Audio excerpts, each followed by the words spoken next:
کرتے ہیں.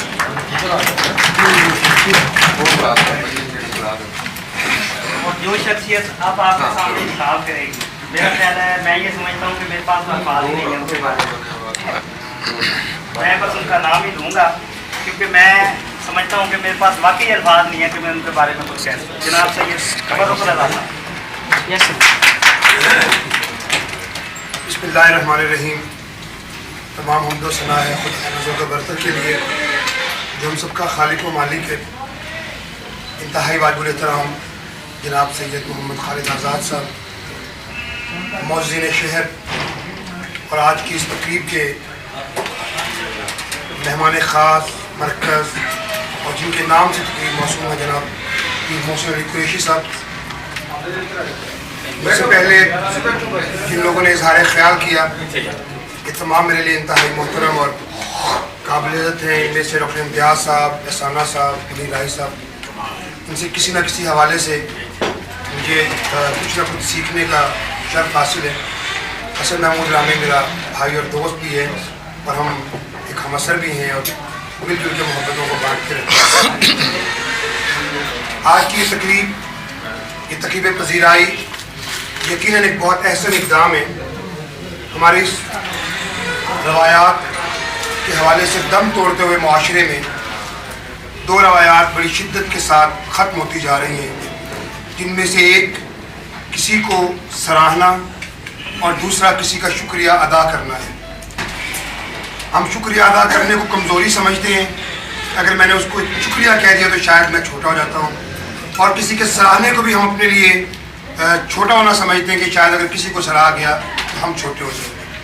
لیکن یہ دونوں ایسی روایات ہیں جو میں نے اپنے قبیلے میں اپنے بزرگوں سے حاصل کی اور جن پر میں آج بھی فخر کرتا ہوں کہ ہمارے ہاں کسی کی تعریف کرنا اور کسی کا شکریہ ادا کرنا کبھی معیوب نہیں ہے.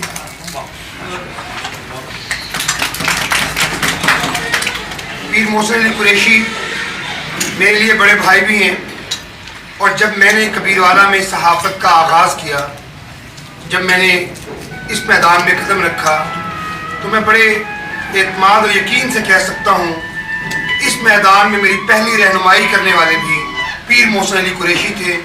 اور ماضی کے تجربات کی روشنی میں جو نشیب و فراز اور جو واقعات اور جو کچھ بنیادی حقائق سے انہوں نے آگاہ کیا تھا، 10-12 برس گزر جانے کے بعد جب وہ چیزیں خود رونما میرے ساتھ بھی ہوئیں تو میں نے نہیں کہا کہ آپ نے اس وقت بھی سچ کہا تھا.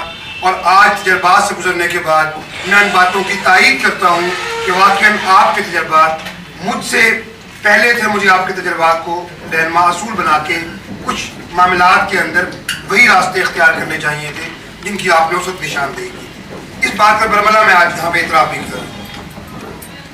میں نے بہت سارے لوگوں کو اس شہر میں، آپ میں سے بہت سارے لوگ ایسے موجود بھی ہیں، دیکھے ہیں جو شہر کے لیے، کبیروالا کے لیے جرأت مندانہ آواز بلند کرنے کا حوصلہ اور ہمت رکھتے ہیں. ان میں سے یہ پیر محسن علی قریشی بھی ہیں. ان پر 100 انگلیاں اٹھیں، ان پر 100 باتیں ہوں، انہیں کسی طرح سے بھی تنقید کا نشانہ بنایا جائے، شاید بنانے والے اپنے پاس اس کے جواب بھی رکھتے ہوں گے. لیکن میں سمجھتا ہوں کہ اس شہر کے لیے، یہاں کے محروم اور مظلوم طبقات کے لیے انہوں نے بھلے جس طرح سے بھی، اگر وہ بہت خوبصورت الفاظ کا پہناوا نہ پہنا سکے ہوں، تب بھی انہوں نے اپنے لفظوں کے اندر اس حق کی ترجمانی کرنے کے لیے کبھی خوف محسوس نہیں کیا.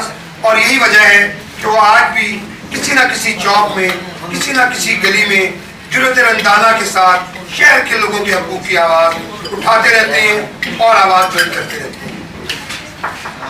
ایک اور اہم بات اور ان کی زندگی کا اہم پہلو جو شاید میں اس کو بہت زیادہ ایک اور نگاہ سے دیکھتا ہوں، آج کبیروالا پریس کلب جس شکل کے اندر موجود ہے، کوئی مانے یا نہ مانے، کوئی تسلیم کرے یا نہ کرے، لیکن یہ ایک بین حقیقت ہے کہ اس وقت ان 4 جرنلسٹوں کو جمع کر کے ایک انجمن کی بنیاد رکھنے کے لیے متحرک اور فعال پیر محسن علی قریشی تھا، جس نے پریس کلب کبیروالا کو اس وقت قائم کرنے کے لیے ایفرٹس کیے تھے.